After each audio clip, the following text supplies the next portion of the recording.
Here's some big news coming in. Sharad Pawar to be meeting with Amit Shah in Delhi today after meeting with the Prime Minister Modi last month. Pawar's proposed meeting with Amit Shah has yet again raised eyebrows now in Maharashtra political circles. As per sources, officially the meeting is about relief in the flood-affected areas and changing NDRF parameters for relief.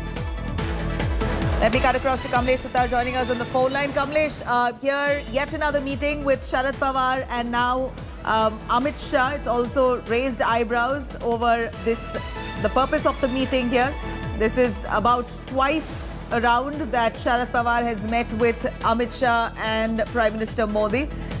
As per initial reports, it says that his meeting is to discuss flood relief for affected areas. Do take us through exactly what this meeting is all about.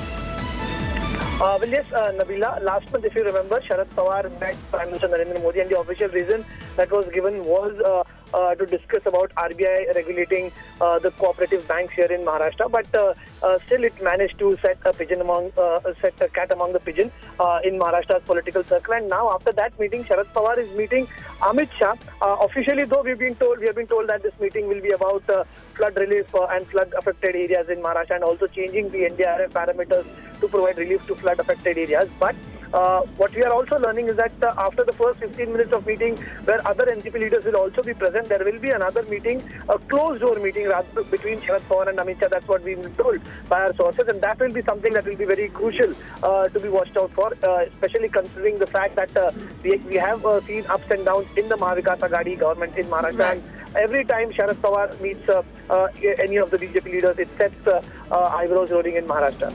Absolutely. Well, thank you very much, Kamlesh, for joining us with those details.